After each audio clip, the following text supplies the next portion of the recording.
यह बात उन दिनों की है जब भगवान श्री कृष्ण अपने बालपन में थे। एक बार जब श्री कृष्ण एक पेड़ के नीचे बांसुरी बजा रहे थे, उसी तरफ एक हिरण दौड़ता चला आया और उनके पीछे जाकर छुप गया। वो हिरण बहुत ही घबराया हुआ था। भगवान श्री कृष्ण ने उसके सिर पर हाथ फेरते हुए कहा, क्या हुआ, तुम क्यों चुप रहे हो? उसका पीछा करते हुए एक शिकारी भी वहां पहुंचा और बोला, यह मेरा शिकार है, इसे मुझे दे दो, इस पर मेरा अधिकार है। तब भगवान श्री कृष्ण बोले, हर जीवित जीव पर उसका खुद का अधिकार होता है, न कि किसी का। तब वह शिकारी क्रोध में बोला, यह मेरा शिकार है, इसे मैं पकाकर खाऊंगा। तब भगवान श्री कृष्ण बोले, किसी भी जीव को मारकर खाना पाप की श्रेणी में आता है। क्या तुम पाप के भागी बनना चाहते हो? मांसाहार पुण्य है या पाप? क्या तुम धर्म को नहीं जानते? तब वो शिकारी बोला, मैं तुम्हारे जितना शिक्षित तो नहीं कि ये जानूं कि मांसाहार पुण्य है या पाप, पर मैं ये जानता हूँ कि जीव को मारकर खाना इसमें कोई हर्ज नहीं है। मांसाहार से तो एक तो वह जीव को बंधन से मुक्त कर रहा है, फिर क्यों मांसाहार से मना किया जाता है? मांसाहारी होने को क्यों नहीं कहा जाता? वैसे भी मैं इसको मारकर नीच योनि से मुक्ति दिलाकर पुण्य ही कमा रहा हूँ, फिर इस पर पाबंदी क्यों? इसे तो प्रोत्साहित करना चाहिए। जहाँ तक मैंने सुना है, जीव हत्या तो शास्त्रों में भी बताया गया है। राजा लोग शिकार किया करते थे। ऐसे तमाम तरफ देते हुए श्री कृष्ण से पूछा कि फिर क्यों ये मांसाहार गलत हैं और आप पाप की श्रेणी में आता है? आप ही बताइए, मांसाहार पुण्य है या पाप? भगवान श्री कृष्ण समझ गए कि इसकी बुद्धि मांस खाने के कारण तामसिक हो गई है और उसने सोचने और समझने की बुद्धि भी खो दी है। फिर भगवान श्री कृष्ण बोले, इस अंतहीन विषय पर पहले मैं कोई राय नहीं दूंगा। मेरी इस छोटी सी कथा को सुनने के बाद तुम ही उत्तर देना कि मांसाहार पुण्य है या पाप, और तुम्हें मांस खाना है या नहीं। वह शिकारी सोचने लगा कि इसमें मेरा तो कोई घाटा नहीं है, इस कथा को मैं सुन ही लेता हूँ, मेरा मनोरंजन भी हो जाएगा और बाद में मुझे इसका मांस भी मिल जाएगा। तो भगवान श्री कृष्ण ने अपनी कथा आरंभ की। एक बार मगध में खाद्य संकट खड़ा हो गया और अन्न का उत्पादन कम रहा।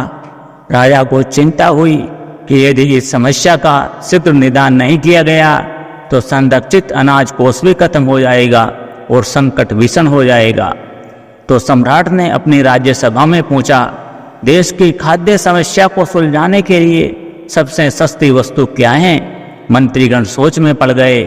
चावल, गेहूं, आलू इत्यादि पदार्थों को उगाने के लिए बहुत श्रम करना पड़ता है, वह तभी प्राप्त होते हैं जब प्रकृति का प्रकोप न हो। ऐसे में तो कुछ सस्ता हो ही नहीं सकता। तभी शिकार का शौक रखने वाले एक मंत्री ने सोचा कि यही उत्तम अवसर है, क्यों न अनाधुंध शिकार के लिए राजा की अनुमति ले ली जाए। उसने सभा में कहा कि सबसे सस्ता खाद्य पदार्थ है मांस, इसके लिए धन का खर्च भी नहीं है और पौष्टिक खाना भी मिलता है। सभी सामंतों ने इस बात का समर्थन कर दिया, लेकिन मगध के प्रधानमंत्री अभी भी चुप थे। सम्राट ने पूछा, प्रधानमंत्री आप चुप क्यों हैं? आपने कोई अनुमोदन नहीं किया, आपका क्या मत है? प्रधानमंत्री ने कहा, मैं ये नहीं मानता कि यह कथन सही है कि मांस सबसे सस्ता पदार्थ है, फिर भी इस विषय पर मैं अपने विचार आपके सामने कल रखूंगा। प्रधानमंत्री उसी रात मांसाहार का प्रस्ताव रखने वाले सामंत के घर पहुंचे। सामंत ने इतनी देर रात प्रधानमंत्री को अपने घर आया देखा तो वह घबरा गया। किसी अनिष्ट की आशंका से वह कांप गया। प्रधानमंत्री ने कहा, संध्या को महाराज बीमार हो गए, उनकी हालत बहुत ही खराब है। राजवेद ने कहा है कि किसी शक्तिशाली देह का 2 तोला मांस मिल जाए तो राजा के प्राण बचाए जा सकते हैं। आप महाराज के सबसे विश्वास पात्र हैं, इसलिए आपसे योग्य कौन होगा? इसके लिए आज जो भी मूल्य लेना चाहे ले सकते हैं। आप कहे तो इस काम के लिए मैं आपको 1 लाख स्वर्ण मुद्राएं भी दे सकता हूँ। एक बड़ी जागीर भी आप मांग सकते हैं, बस आप अपनी इच्छा कहे। मैं कटार से आपके हृदय को चीरकर बस 2 तोला मांस निकाल लूंगा।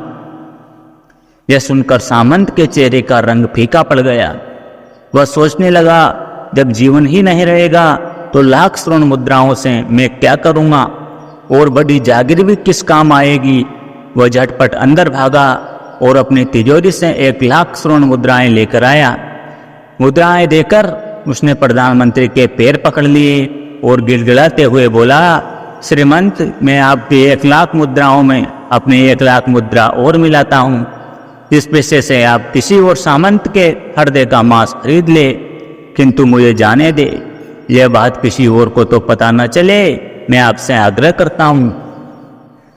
प्रधानमंत्री जी यह सब समझ चुके थे। वह उसे थोड़ी और मानसिक पीड़ा देना चाहते थे। प्रधानमंत्री ने आगे कहा, सामंत, आप शरीर से बलिष्ठ हैं, आपकी कदकाठी महाराज से मिलती जुलती हैं, इसलिए राजवेद ने खास तौर पर आप ही का नाम लिया है। आपके दान से हमारे अच्छे राजा की जिंदगी बच सकती है। आप कहे तो मैं आपको प्रधानमंत्री का पद देने को तैयार हूँ और खुद आपका कर्मचारी बनकर रहूँगा, पर प्रजा से हमारे राजा न छीने।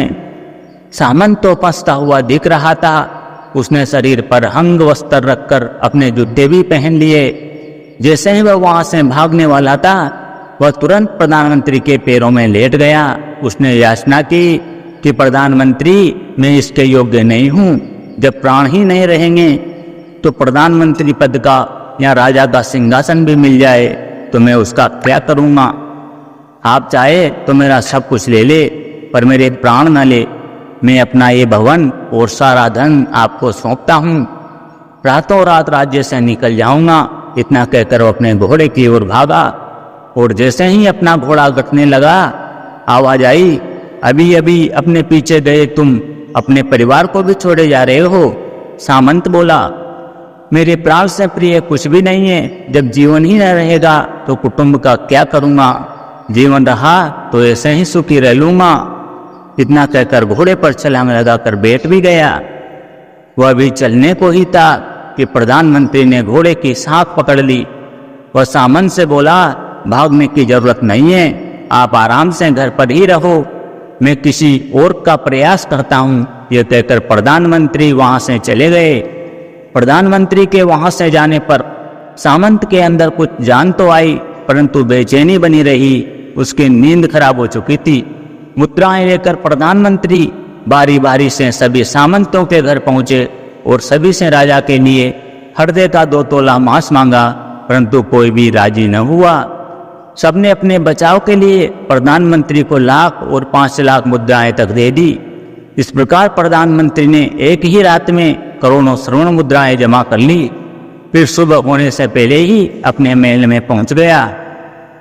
अगले ही दिन राजसभा में सभी सामंत समय से पहले ही पहुंच गए। सभी यह जानना चाहते थे कि राजा स्वस्थ हैं कि नहीं, लेकिन कोई भी किसी से भेद नहीं खोलता था। सबको राजभेद की तलाश थी, उनसे ही उन्हें कुछ सूचना मिल सकती थी। प्रधानमंत्री ने सैनिकों को आज्ञा दे रखी थी कि जब तक महाराज सभा में न आए, किसी भी सामंत को भी महल से बाहर जाने की आज्ञा नहीं है।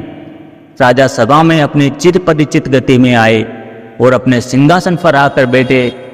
सभी सामंतों ने देखा कहीं से भी राजा उन्हें अस्वस्थ नहीं लगे। उन्हें तो कुछ हुआ ही न था। प्रधानमंत्री ने उनसे झूठ बोला। हर सामंत के मन में यही विचार चल रहा था, पर कोई भी किसी और को कुछ भी न बोल रहा था। तभी प्रधानमंत्री ने राजा के समक्ष 1 करोड़ स्वर्ण मुद्राएं रख दी। राजा ने पूछा, ये स्वर्ण मुद्राएं किसके लिए हैं और कहाँ से आई?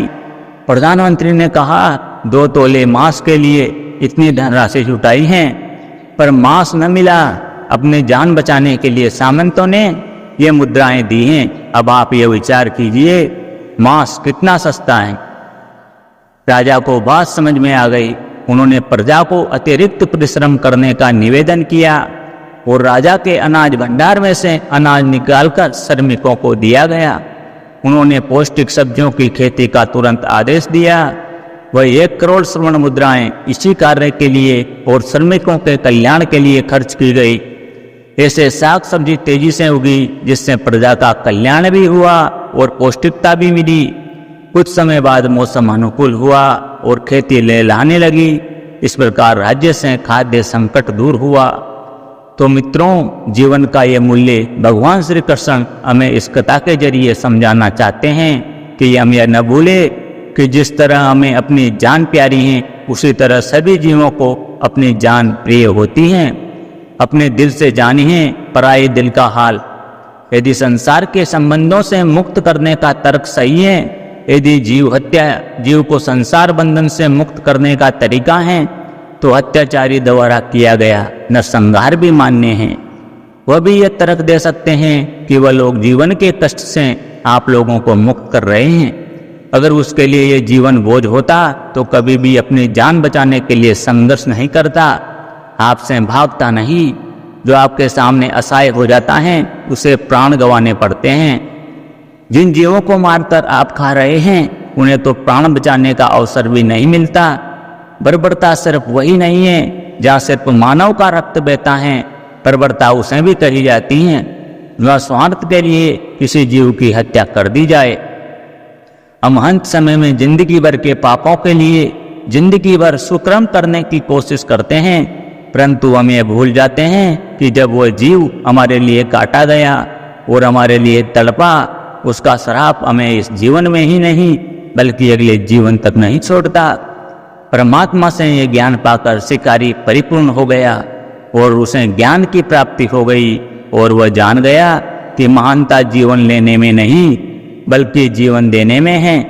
शिकारी भगवान के आगे हाथ जोड़कर वहां से चला गया और उसने कसम खा ली कि वह अपने संपूर्ण जीवन में किसी को कभी भी चोट नहीं पहुंचाएगा। तो दोस्तों, कैसी लगी आपको हमारी ये कहानी? लाइक कीजिए और कमेंट करके जरूर बताइए।